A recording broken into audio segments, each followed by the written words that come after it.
जय हिंद मित्रों, मैं अनुजोग एक ताजा विषय को लेकर आप सभी के सामने उपस्थित हूं और ये विषय है अजब गजब की कांग्रेस नीति और राहुल गांधी और उनके सहयोगियों का शेयर मार्केट पर दिया गया एक भ्रामक बयान। ये लोग कुछ भी किसी को भी कहीं भी बदनाम करने का एक लगातार आदत बना ली है और इसी क्रम में कल शेयर मार्केट के ऊपर एक बहुत ही भ्रामक बयान देकर देश को और विश्व को गुमराह करने का एक प्रयास किया गया। केजरीवाल जी भी शायद इन्हीं से सीखे और दिल्ली के सत्ता पर काबिज हुए और अब ये लोग उनसे भी दो कदम आगे का सोच रखकर देश की अर्थव्यवस्था को चौपट करने का एक बहुत ही गंदा मजाक किए। ऐसा कई मौकों पर हम लोग सुन चुके हैं, देख चुके हैं कि देश को विदेश में भी बदनाम करने का कोई मौका नहीं छोड़ते हैं। इनके लिए देश का कोई भी व्यक्ति, कोई भी उद्योगपति, कोई भी संस्थान, कोई भी मीडिया का कोई महत्व नहीं है। ये बहुत गंभीर विषय है और सभी जानकार लोगों को सचेत होना चाहिए और आम जनता को भी सचेत करना अब बहुत ही जरूरी है। मेरे इस चैनल को लाइक, सब्सक्राइब और शेयर करें ताकि ऐसी जानकारी और आपको मिले और जानकार लोग के दिल में भी देश के लिए एक जज्बा जगे और भ्रमित चीजों से वो खुद भी बचें और आस पड़ोस आम जनता को भी बचाएं। शेयर मार्केट कब गिरता है, सबसे पहले ये मैं बताने का एक छोटा सा प्रयास कर रहा हूं। शेयर मार्केट किसी भी गंभीर घटना पर गिरता है, किसी भी देश की आर्थिक अव्यवस्था पर गिरता है या किसी भी देश में लंबे वक्त तक कोई अनिश्चितता की स्थिति पर गिरता है। पहले भी कई बार ऐसा हुआ है। विश्व में हुए कई उथल पुथल का भी असर अन्य देश पर पड़ता है क्योंकि अब हर देश एक दूसरे से किसी न किसी मामले में जुड़ा हुआ है। कांग्रेस की भी सरकार में कई बार शेयर मार्केट में उथल पुथल हुआ है। 2007 और 2008 के दौर में भी शेयर मार्केट जबरदस्त गिरा था। अब यहां से शेयर मार्केट का एक दूसरा पहलू, 2014 में जब कांग्रेस सत्ता से बाहर हुई थी तो सेंसेक्स 24,000 के आसपास था और 2024 में जब चुनाव खत्म हुए तो सेंसेक्स लगभग 74,000 के आसपास था। यानी ठीक 10 साल में सेंसेक्स में 50,000 पॉइंट की मजबूती थी। अब ये मजबूती क्या होती है, इस मजबूती का मतलब क्या होता है?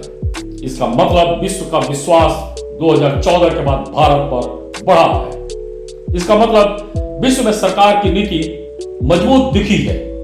प्रधानमंत्री के रूप में नरेंद्र मोदी एक विश्वसनीय चेहरे के रूप में दिखे हैं।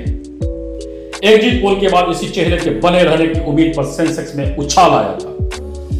रिजल्ट के दिन विश्व और देश हतप्रभ था और रिजल्ट को देख शायद विश्व के इन्वेस्टर और विश्व भी थोड़ा सकपका गया और नरेंद्र मोदी से सत्ता से हटने का डर पूरे विश्व को चौंका दिया और ये सेंसेक्स के गिरने का कारण बना। लेकिन अगले ही दिन सेंसेक्स में बहार आ गया और ये बहार अभी लगातार जारी है क्योंकि विश्व को यह विश्वास हो गया कि ऐसा कुछ नहीं होने जा रहा है। वही नीति, वही चेहरा, वही मजबूती भारत को पुनः मिल रही है। अब यहां से राहुल गांधी उनके सहयोगियों का एक सोचा समझा राजनीति के बारे में मैं छोटा सा विश्लेषण देने का कोशिश कर रहा हूं। सत्ता का बहुत उम्मीद था इन लोगों को, सत्ता नहीं मिली तो बौखला गए। सेंसेक्स सुधार यानी विश्व का बढ़ता विश्वास देख बौखला गए। विश्व का इन्वेस्टमेंट भारत में न आप आने पाए, बड़े बड़े इन्वेस्टर भारत से बाहर चले जाएं, भारत की अर्थव्यवस्था चौपट हो जाए, रोजी रोजगार में समस्या खड़ी हो जाए, अर्थव्यवस्था खराब हो जाए, जनता में गरीबी बेरोजगारी बढ़ने लगे, नए उद्योग और स्टार्टअप न होने पाए। शायद यही सबसे बड़ा उद्देश्य रहा होगा इस तरह का भ्रामक बयान देकर देश के नागरिक को भ्रमित करने का और साथ ही विश्व को और विश्व के अच्छे इन्वेस्टर्स को भ्रमित करने का। इससे साफ जाहिर होता है कि विश्व के ऐसे कई संस्थान को भी फायदा दिया जा सकता था जो भारत को बर्बाद करना चाहता है, और ऐसा कई बार हम लोग सुने भी हैं और जानते भी हैं। ऐसे राजनीतिक लोग किसी भी देशवासी का शुभ चिंतक नहीं हो सकते, किसी नागरिक का शुभ चिंतक नहीं हो सकते, किसी मध्यम वर्ग, किसी गरीब का शुभ चिंतक नहीं हो सकते, ये अपने कार्यकर्ताओं का भी शुभ चिंतक नहीं हो सकते। इनका उद्देश्य सिर्फ इस्तेमाल और भ्रम से अपना उल्लू सीधा करना होता है। मैं सारे जनता से, सारे जानकारों से, सारे कांग्रेस के कार्यकर्ताओं से, अन्य दलों के कार्यकर्ताओं से ये अपील करना चाहूंगा, देश की मजबूती के बगैर आपका भी कोई अस्तित्व नहीं है, आपके पीढ़ी का कोई अस्तित्व नहीं है। आप राजनीति करो, लेकिन ऐसी राजनीति मत करो या उसका सहयोग मत करो जो देश को बर्बाद करना चाहता हो, जो देश के अर्थव्यवस्था को चौपट करना चाहता हो।